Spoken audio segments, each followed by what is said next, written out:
All right, you guys, today we're talking about what does it take to become a really fantastic instructor. I'm talking today specifically about helicopters, but this will apply to both fixed wing and helicopters.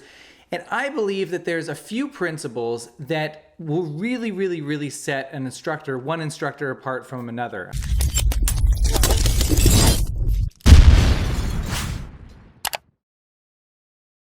I've heard, I've been doing this for a really long time, and I've gotten a lot of feedback from different people. And I've heard how many instructors there are out there that are just terrible instructors. And I don't say this to put anybody down, but when people have described to me some of the things that these instructors have done while they're trying to learn, it makes me really quonder, what's the purpose of that instructor? Like, why are they there? Are they just simply there to collect a paycheck, or do they really care about teaching and about the student that they're trying to instruct and the success of that student? Because I think that there's some elements that you can use, some characteristics and things that you can use as an instructor to help a student learn something as quickly as possible. And this goes across all kinds of learning, but we're today specifically talking about helicopters. Being in a helicopter is a very stressful new thing for a lot of people. So when you're hopping in here for the first time and you're learning how to fly, they're overwhelmed. The student's overwhelmed. They have so much information coming at them that it's a situation where that stress can actually lead to a lack of learning. So what's interesting as an instructor is you need to learn, actually a lot of being a good instructor is just learning a little bit of psychology, basic psychology, and understanding how the brain works and how people learn, and being able to create an environment that helps people learn, okay? So I think I'm going to talk about 5 different elements today, and I think the first thing is be a good communicator. You need to be clear and concise when you communicate something with your students. I'm going to use an example. Let's just jump to that right now, and you can see an example about clear and concise communication. Okay, now that we're in the helicopter, I'd like to talk about the different controls that we have. There's 3 of them for the helicopter. The first one is my left hand over here, and this is called the collective stick, okay? So what actually happens with this one, I can raise this collective stick and I can lower it back down again, and the pitch angle of each rotor blade is actually increasing and decreasing as I raise and lower this collective, okay? So collectively, they call it the collective because collectively, all 3 blades in this helicopter are increasing pitch and then decreasing pitch as I raise and lower this stick, okay? What that does, the more pitch angle that you have on a rotor blade, the more lift it creates, and then the helicopter is going to go up. So to make this into simple terms, when I raise this collective, the helicopter is going to go up. When I lower the collective, the helicopter is going to go back down. Okay, so I think that was pretty good to show that you're explaining a complex topic, something that's difficult. You want to make it as basic and simple to learn as possible. Use simple words, use simple explanations. I find as a new instructor, it's hard to choose the right words. You're trying to explain something particularly very quickly. In helicopters, things come at you very fast, and so you're trying to explain something quickly, but you're struggling for the right words. Like, I want you to do this, but I don't know how to tell you how to do it, right? And so you typically end up just grabbing control and flying the helicopter and saying, okay, you got to do it this way, right? So, being a good instructor means clear, concise communication, thinking ahead, planning ahead, knowing what you want to say, planning out the words that you're going to use, how you're going to explain something. I think that's really critical, okay? The second one is being positive and reassuring. As I mentioned before, it's a stressful environment. Students need some feedback. If you're just sitting there silent, or you're giving them a hard time all the time, like, oh, you got to do this better, you got to do this better, you would be amazed how many people I've had come to me for training that have done training in other environments, whether it's in fixed wing or other helicopter training and stuff, and tell me that their instructors yell at them. And, they do something wrong and the instructor's yelling, oh, you gotta, can't believe you did that and whatever. That's not creating an environment for learning, you guys. So The second example is going to be just a little bit of an example to show you how you want to be reassuring, positive, and I think explaining things in that method is going to be really, really productive for the student. So take a look at this. What Simon's doing now, he's coming in on a long and shallow approach. You want to make sure you don't come in too steep and fast or anything. Long and shallow, so he's getting her down nice and low now. And we've chosen our area just out in front of us. We're going to come around into wind for that. And so he's doing really good. Now it's important to keep a little bit of forward movement going. You try not to stop it all the way into a hover. So right now he's just starting to get into wind here, and that's looking really good. He's keeping that forward movement going. He's keeping it nice and shallow, keeping that forward movement going all the way in.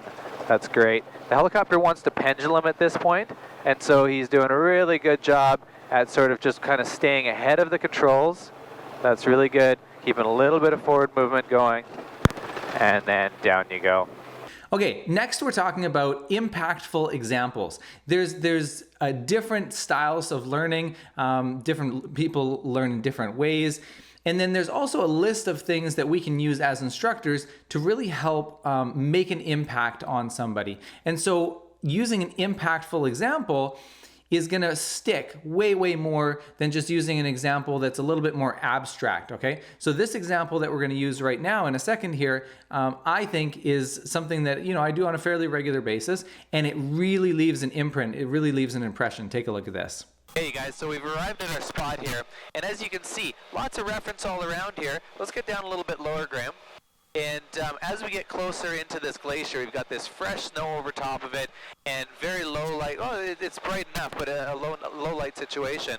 And so as we turn in towards this hillside here, might be hard for you guys to see because there's probably really bad contrast on the camera, but there's sections here that are just totally white and uniform, and we have no depth perception. So as we fly in here, especially, it'll be even worse. Let's go fly up there.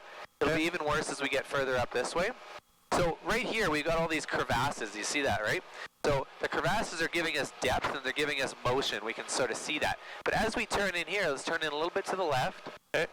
This is going to be super freaky for you. So we've got lots of reference up there. But if you look down here, zero reference. We have no clue whatsoever right now. Let's turn right away because we don't want to get into a dangerous situation. Turn away. There you go. So right there, you have control. I have control. Right there, we had zero reference. It might have been really hard for you guys to see that, but we couldn't tell. When we came into it, we knew we could see reference all around, and we knew that we were probably at least 150 feet off the ground. As soon as we got in there, how high do you think we were, Graham? I mean, obviously we knew reference-wise, or we knew mentally, we knew that we were still that same height because it hadn't changed. Yeah. But as soon as we got in there, no reference whatsoever, right? And it's so scary. It's like your heart actually starts thumping really hard, and immediately got to turn away from that. So that's the kind of situation that we avoid. So this student is never going to forget this because it's something that was very clear to them. I just actually did this today with another guy. We were flying over a lake, and we were right along the shoreline. It was a very glassy lake, and I just did a little bit of a bank in towards the water, and I said, look straight down, look at that water. And he looks down for a second, doesn't see the shoreline, and everything just goes glass, and he has no depth perception whatsoever with how high it is off the water. We were about 200 feet up. You know, I was looking at the shoreline to make sure that we were safe, and all of a sudden he's like, whoa, I can't believe it. I have no idea how high we are off the ground. It's exactly the same with what you just saw there with that snow and that whiteout situation. You get into those depth perception issues, and all of a sudden it becomes really panicky. So you can do these things in a very safe manner, which is obviously the most important thing to do, but it's a very impactful thing, and I'm pretty positive, I'm very positive that it's something that the student won't forget, okay? The next one is going to be use real life examples. So this is kind of similar to the last one. You want to explain a topic. So we're talking in this example that we're about to use about overpitching a helicopter and why overpitching can lead to a crash. And so instead of just talking about it in the classroom or you know, maybe going out and demonstrating it somewhere where you're up at a couple thousand feet and showing some overpitching, do it in a place, as long as you can do it in a very safe manner, do it in a place where it really gets their heart beating. They're really seeing this is a real life scenario. This is what it would look and feel like if the real thing was happening. And then you as an instructor, make sure that you have enough safety boundaries and everything put in place that you're not risking anybody's life at this point. You're just simply trying to make it impactful so that they're never going to forget it. Okay, I think that's a really key thing. Use real life examples. If you're trying to teach something really important to somebody, don't go do it at sea level in a big field if it needs to be done at 5,000 feet on the side of a mountain. If you have the ability to show somebody a real life scenario, definitely do it, okay?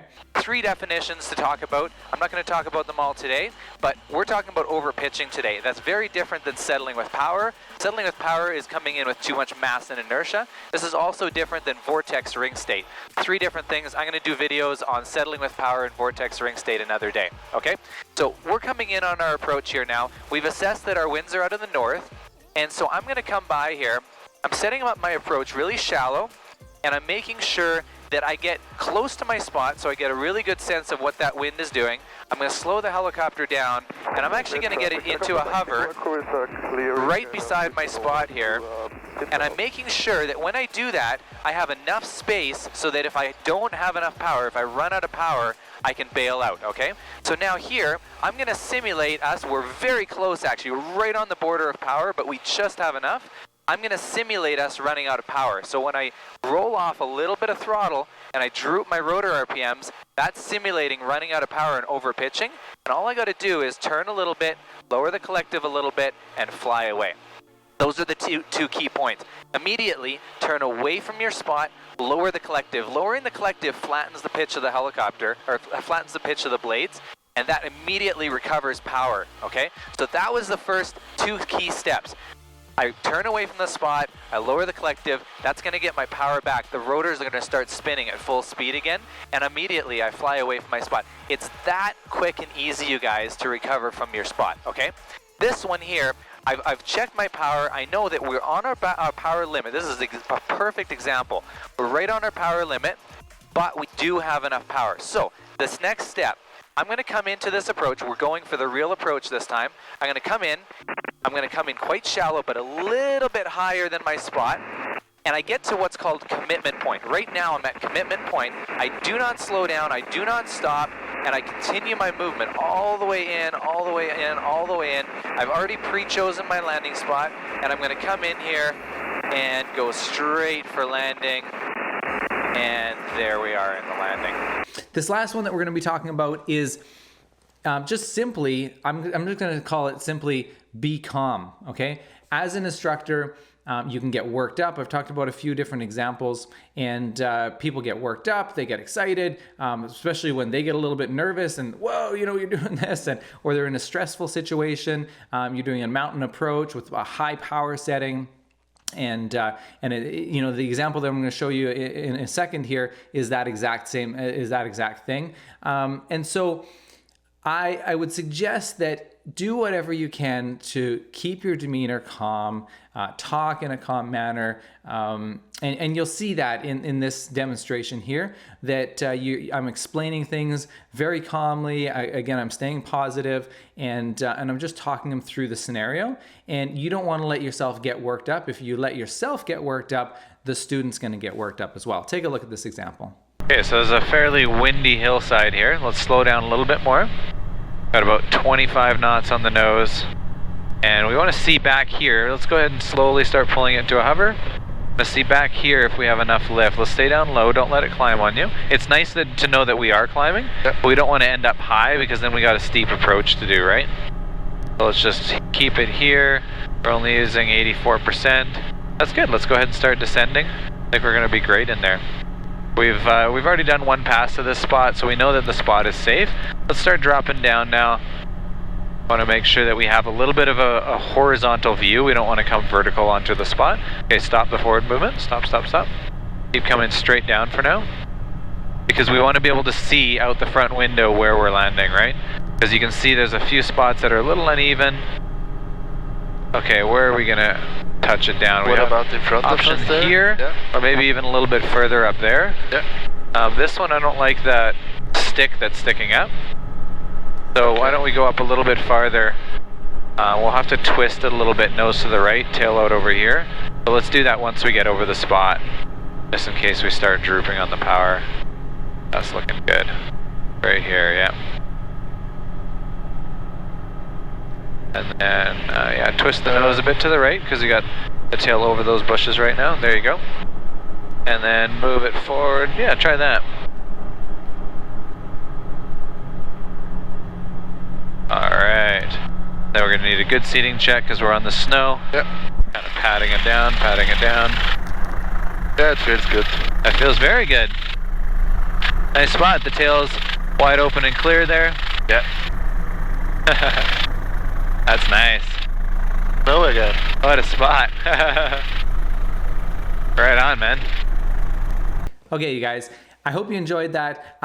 Those are 5 things that I think personally can make a really great instructor. There's a whole list of other things. I could pick another 5 or 10 just super easy, but I'm just gonna focus on those right now. Something that's interesting is a lot of people come, you know, they contact us here at BC Helicopters and they say, hey, I want to fly with you, Misha. You know, I really love your instructing style and what you do and stuff like that. And that's fantastic. Thanks, guys, for that feedback and stuff like that. I'm using, by the way, these examples of me teaching, not to say, hey, I'm a great instructor, but it's just simply me. I don't want to use examples of somebody else. I think it's better that I'm not talking in any way about somebody else. It's just real life examples for me, and I've gotten feedback about these types of examples before and saying, hey, this is a really great thing. I think this is really helpful and it's helped me learn, okay? So that's, I'm not trying to, you know, make it sound like, hey, you know, this is me and these are, you know, examples of why I'm great or something. Has nothing to do with that. I'm just trying to show you some simple examples of some characteristics that would make a great instructor.